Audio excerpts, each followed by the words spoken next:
You're lying in bed. Your partner is next to you. The door is closed. The lights are off. You're alone. For 99% of human history, that sentence made no sense whatsoever.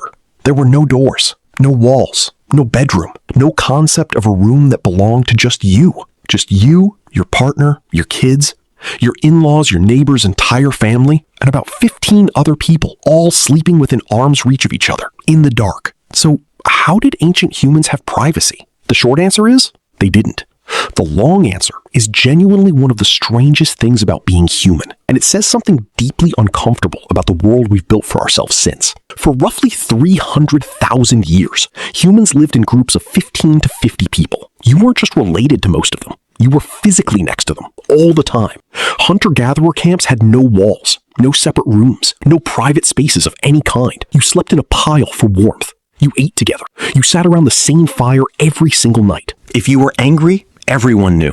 If you were sick, everyone knew. If you and your partner wanted a moment alone, everyone knew that too. And everyone was right there anyway. So how did couples actually deal with this? 3 strategies. Anthropologists have found all 3 consistently across every hunter-gatherer society ever studied. Strategy 1, timing. Most intimate moments happened at night when people were asleep, or more precisely, pretending to be asleep. Darkness provided psychological privacy even when physical privacy was physically impossible. The dark was the door. Strategy 2, distance. Couples would walk away from camp. Not far, because leaving the firelight at night in a world full of predators was genuinely suicidal, but far enough. 50 feet in complete darkness is basically invisible. 50 feet was the ancient equivalent of closing a door. Strategy 3, the actually fascinating one. Social protocol. Everyone pretended not to notice. You're in a small tent on a family camping trip. Someone needs to change clothes.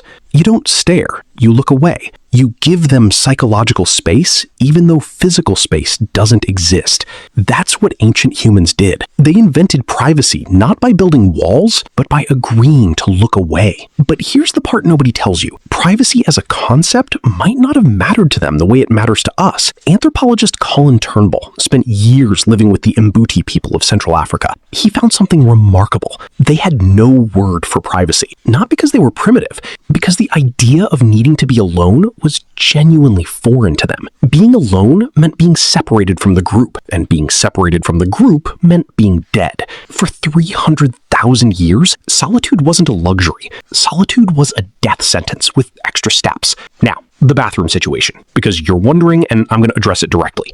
Ancient humans had no toilets, no outhouses, no stalls. You walked away from camp, handled the situation, came back. Private? By modern standards, no.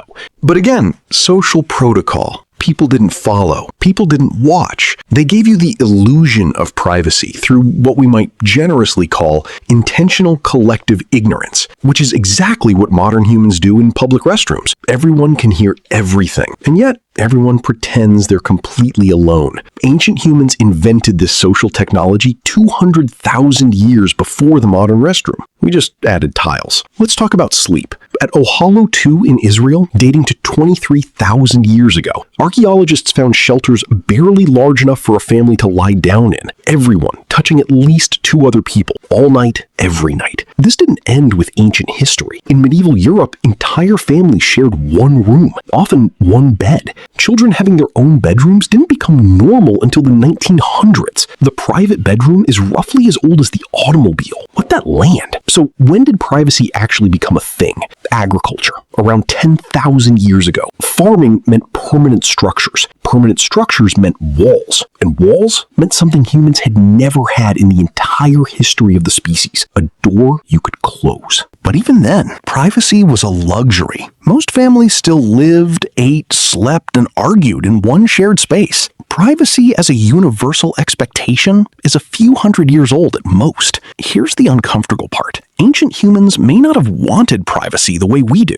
Psychologist Erich Fromm argued that the obsessive need for privacy is a symptom of individualism. In a society where the group was everything, being alone didn't feel peaceful. It felt like something had gone terribly wrong. We wanted privacy so badly that we built walls around ourselves.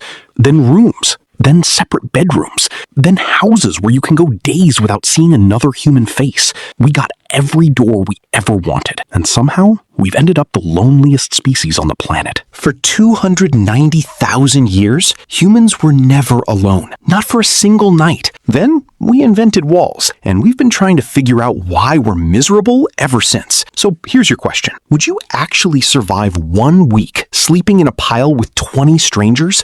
No walls, no door, no phone, just vibes and shared body heat. Drop your answer below. And if this made you look at your bedroom differently tonight, the next video will do exactly the same thing. See you there.